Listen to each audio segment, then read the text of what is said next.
Hey everybody, the greatest goblin that ever lived is here for another comic book review, and I want to thank you all for joining me. I'm here to review books for this week of May 2014.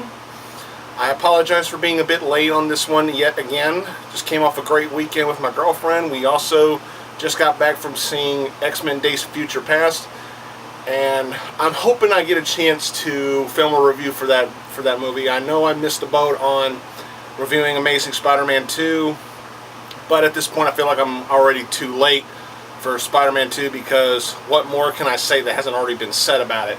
I think if anything you should watch my bro, TheMtVernonKid. You should watch his review on it.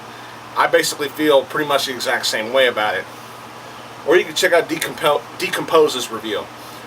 But I want to try and fit in time to do an X-Men Days of Future Past review. I just don't know when I'm going to do it. I'm hoping to do it later on this week. But all I can say right now is I did enjoy it. It was a great movie. But on to the books at hand. We're going to start off with DC. We're starting off with Batman 66, number 11.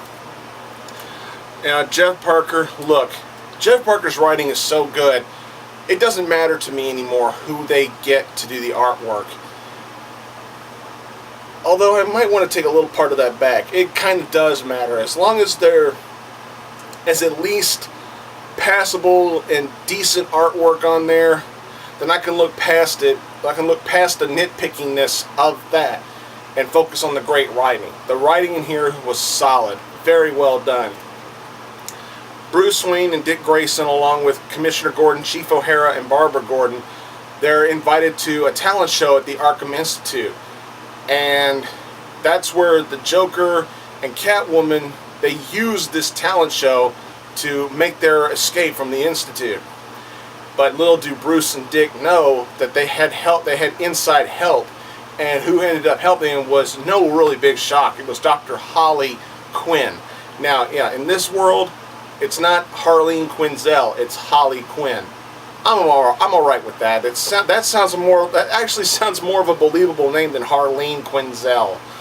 It really does.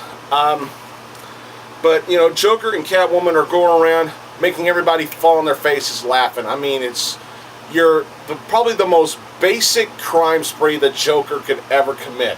Just going around making people laugh, exposing people on the media, making politicians look bad so they don't win their next election and stuff like that.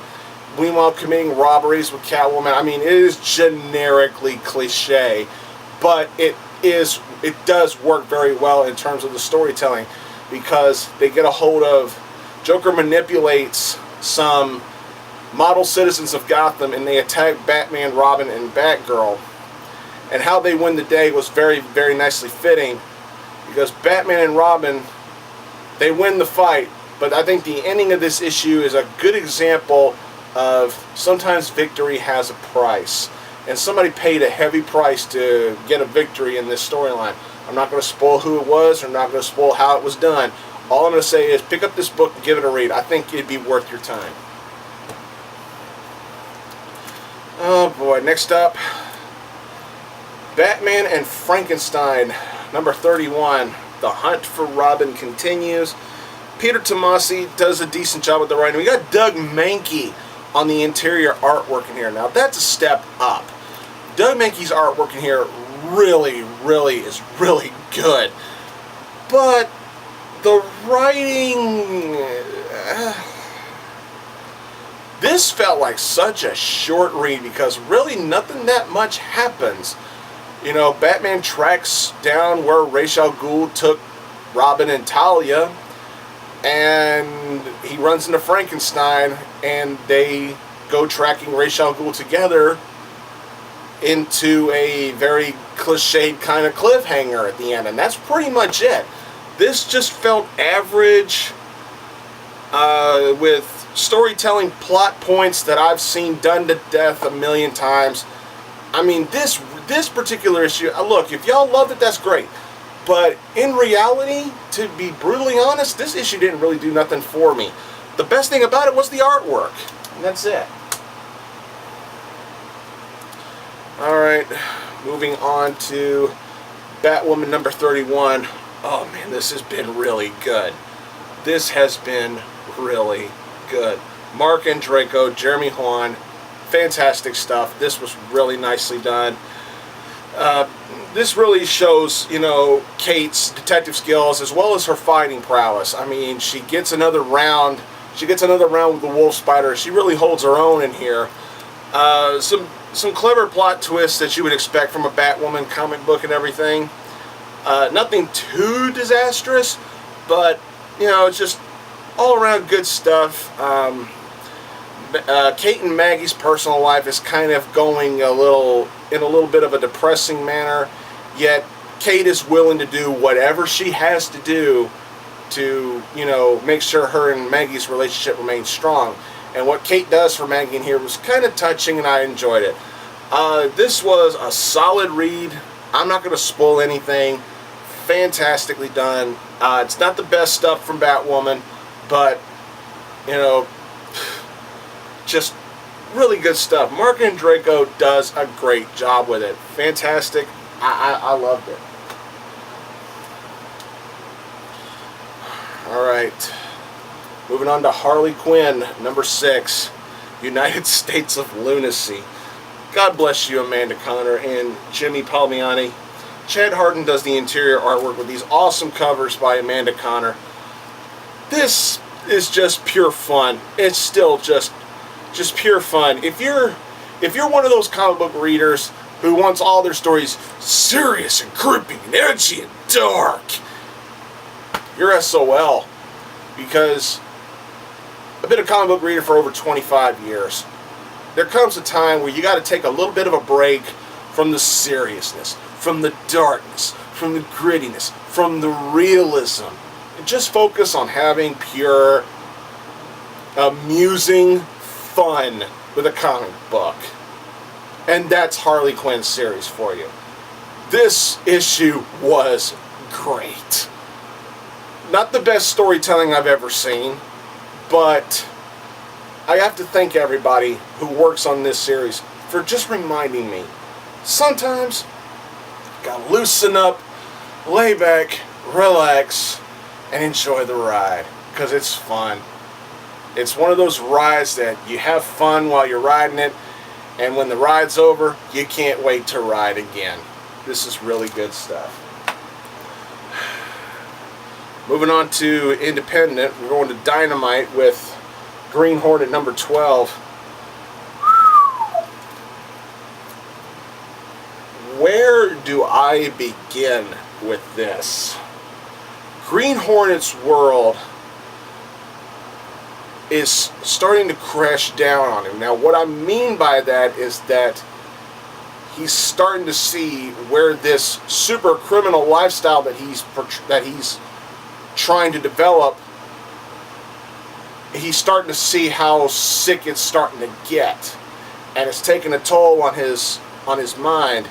You know, in this issue we see the Green Hornet actually question, is this still worth it? Is it still worth all the trouble, having to go through this stuff, having to do all this stuff that I'm doing to expose these criminals? Is it still worth it? And that's when Hornet decides it's time to hang up the hat. And how he does it was brilliant. Yet, of course, this is a plot point that I've seen several writers from several different comics from several different companies do. This is nothing original. However, the way it's written and the way Green Hornet's retirement was built up, and then the delivery, awesome. Very, very well done. So Britt Reed has decided the Green Hornet is done.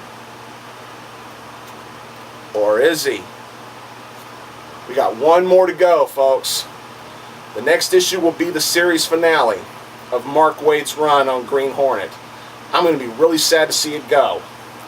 But considering that this is the penultimate issue of the series, the second to last, and it ends with Green Hornet trying to retire, and we got one more to go, oh, you can rest assured, Mark Waid's going to take this series out with a fucking bang.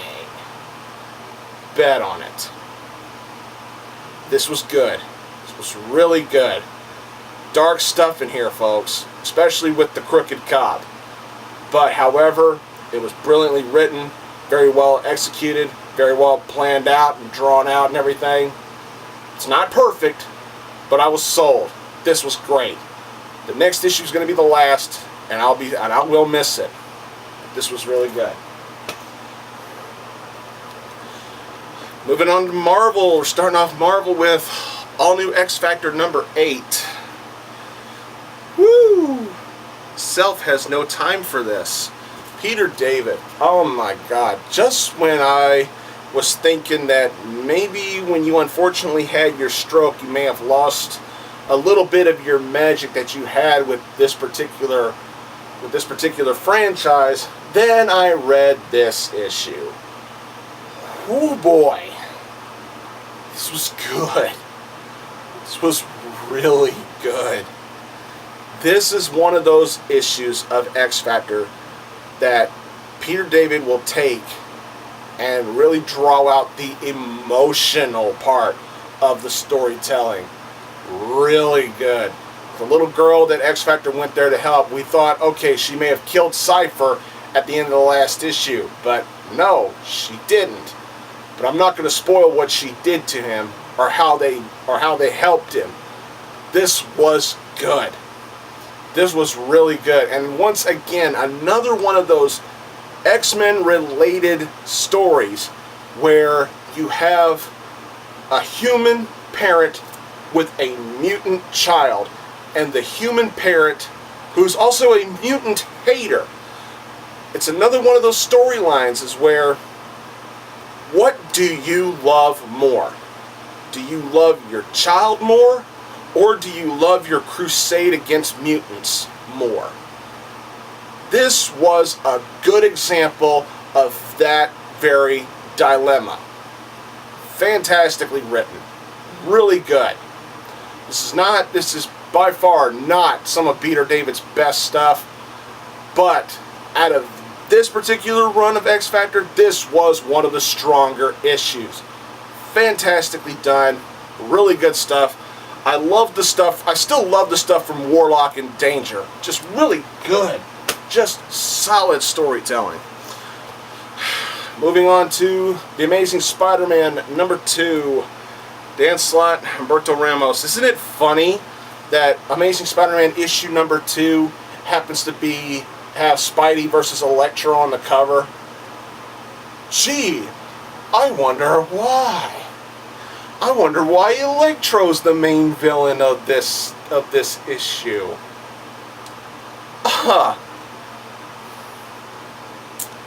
Yeah. This was good. This was actually really good. We get back one of the things I loved about Spider-Man the most. The comedy. His quipping. And his ability to basically improvise. When he's in deep shit, he's found a way to improvise. And when I say he's in deep shit, I mean kind of whoa, whoa, whoa kind of deep shit. Because remember, in the first issue, his costume was disintegrated, and he had to make underwear. He had to use his webbing to create underwear, so he wouldn't be web-slinging naked. So he gets summoned to Avengers Mansion, to the Avengers headquarters, and he's wearing pants. And I believe it was Captain America who asked him, "Why are you wearing pants?" And I'm thinking to myself, really? You've seen this guy in a used Fantastic Four outfit without boots and a paper bag on his head, and you're asking him why he's wearing just regular pants? But I loved his explanation. He's like, yeah, apparently when Otto Octavius was in my head, he improved my web formula and it's made it stronger, and my pants are actually stuck to my butt, and I gotta pee. Fantastic comedy. I love it. But the stuff in here with Electro is really, really intense. Very well put together. There's also a certain other person who has their eyes... actually, two other people, excuse me. There's two more characters in this issue that have their eyes on Spidey. One, I'm interested in. The other, not so much, considering how this character was royally fucked over by Otto Octavius. And I'm not looking forward to seeing this character jump back into the fray in a state of mind that they're in. Okay, just keep that in mind. But all in all, a really good issue. I love the stuff between Peter and Doc Ock's former girlfriend. Just really good. Solid storytelling. I actually enjoyed this. I don't think the Amazing Spider-Man magic is quite back yet, but for now, I'm actually enjoying the read. Moving on to Amazing X-Men number 7. Look, it's good to see Spider-Man and his amazing friends back together, but this issue was mainly focused on comedy. I was thinking we were going to get, now, you know, listen to me talk, you know, sometimes you take a break from the action, just have fun.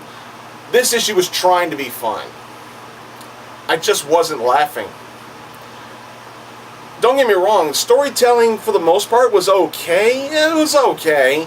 And it's good to see Pete, Angie, and Bobby again. It's good to see them back together again, because this is a team up I grew up on. But, oh man, there was just... This was meant to be fun. I just wasn't having fun. I was reading a story, and when it was done, I was like, okay, that was alright. It was alright. I don't know why Firestar has all of a sudden turned into such a oh God, what do I even call her? It's like she has become so anti-junk food, and she's like trying to become this organic cook, you know, it's like bitching and complaining about all the chemicals and stuff that's in regular foods and stuff like that. I'm like, when the fuck did Angie become such a goddamn health nut? If that was put in there as a joke, rest assured, that shit wasn't funny. It was actually kind of annoying. Bobby was probably the one trying to have the most fun in this issue, and granted, Bobby's dialogue was the stuff that actually entertained me the most, but still, I wasn't really laughing. Peter just was there for me. You know, I know Spider-Man's supposed to quip and have fun, but even Peter and Angie both were kind of getting on my nerves a little bit. I was enjoying Bobby's stuff, and the story just ends kind of, I'm sorry, I just didn't feel the fun of this particular issue. I just didn't. It ended up being an average read at best. Moving on to Daredevil number 3.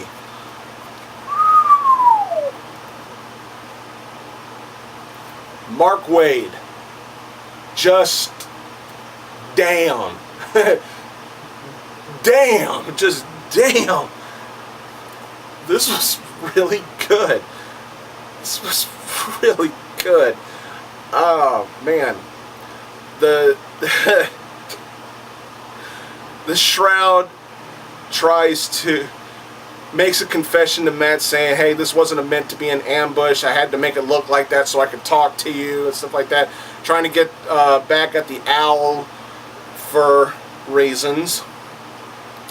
Plus, meanwhile, while Matt's new partner is trying to run the shop, a certain someone tries to sneak back in and make a little short return. I'm not going to spoil who that was. But in the end, Daredevil says, no, we're not doing... He's telling the Shroud, no, we're not doing this your way. We're doing this my way. You want a plan? Here's a plan. And at the end of the issue, oh boy, they got the Owl right where they want him. But then the Owl says something to Shroud. I can't spoil it. But Shroud looks at Matt and says, is he lying? Is he lying? And Matt's like, well, no, but then Matt's fucked. Great cliffhanger, great storytelling. I loved it. I'm ready to read the next issue. But man, Waid just, damn, that was good. All right, moving on to Uncanny X-Men number 21. Brian Michael Bendis, Chris Bocciolo. Wow. Things aren't looking so good for Racer X. As you know, his powers went wonky at the cliffhanger of the last issue. Jean Grey School's getting blown up and everything, and then S.H.I.E.L.D's coming down saying that man is wanted for this, and this. So then Magik's powers go all fucked up. So Beast takes Racer X and Magik down to the lab, you know, to work on them and everything. Meanwhile, a certain someone, I guess you want to call this person the main antagonist of the story, of this particular storyline, takes control of the S.H.I.E.L.D's helicarrier, and just, the helicarrier just starts blasting the shit out of everything. Ooh, it gets real nasty real quick. But even with all that going down, we got the shit with Dazzler and the shit with the Blob. The Blob has become a full-blown junkie to the mutant growth hormone that Mystique is farming out of Dazzler. And somebody comes to Dazzler's rescue. I'm not going to spoil who it was. Really good stuff. And a pretty nice cliffhanger, to say the least. This was a solid read. I actually enjoyed this. Moving on to Wolverine The X-Men number 4. That's a pretty nice cover there with Quentin Quire and Racer X. Look, see that little button? Whether Racer X was right or not, I don't give a damn if he was right or if he wasn't right. The fact of the matter is, he's a dick. He is the new Magneto. A mutant terrorist committing illegal crimes because he's doing it to protect his kind. Scott is literally doing some of the exact same shit that Magneto did when he was in his prime. It's just unbelievable. But to see what Quentin goes through in this issue was entertaining, especially the beginning. The beginning of this book was hilarious. Fantastically done. Yeah, it's like we learn more about this whole Phoenix Corporation and what their plans are, especially for their plans for the Phoenix are. Just all around really solid stuff, and seems to be more or less one of those kinds of dun dun dun styles of cliffhangers that I really enjoyed. This was a solid read, very entertaining. The stuff with Quentin Quire in here was by far the best stuff. Really good. We're going to end it with X-Men number 14. Brian Wood, great writer. The interior artwork was really good too. The future. The X-Men can't stop the future. That's something that you're probably going to see a lot in this particular storyline. You know, the father of Jubilee's adopted son is coming to get that child back. And one of the things he does in here is just woo, just really woo. Monet and Rachel track down a shooter in a subway. They don't know what his motives are, and they don't even know what his brain functions are, but they get a hold of him. And he keeps saying, you can't stop the future. You can't stop the future. And they got him in the school. And then we learn what this guy's true purpose was. Fuck. Did not see that coming. Nice cliffhanger to this issue. This was solid. This was good. I love the pep talk that Storm had with the other ladies of this team. This is an all-lady team of X-Men. I'm loving this. This is really good. Storm says, I haven't been a good leader, but that needs to change. You know, and I just love the pep talk. The whole bromance X-Men storyline at the end of each issue so far has been, it's been alright. But nothing really to go up and down about.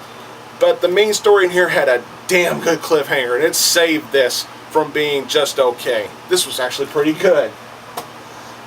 Well, That's all I got for this review, everybody. I promise I will try to get an X-Men Days of Future Past review later on down the week. Depends on how busy I'm going to get. Plus, I need to review some back issues for my Blugoblin X channel here very soon. So stay tuned for those. Got a couple of issues of New Warriors I need to review. Plus, issue 1 of Miles Morales, The Ultimate Spider-Man. Yes, I actually went back on one of my own promises. I'll explain later when I review that book. So, thanks for watching, everybody. Don't forget to subscribe. Check out this channel and Blugoblin X. Don't forget my bro, TheMtVernonKid. Also, don't forget my girlfriend, Jennifer. Love you, baby. And she's got some channels here on YouTube, as well as Arkham Asylum Studio. We need to find something to review for that channel. Don't forget Dark Avenger Inc. Plus, as well as Mark and Chloe of Fast Decker Comics, Deadpoolzilla and Brandon Hex. Thanks again for watching, everybody. And until next time, I'll see y'all later, baby.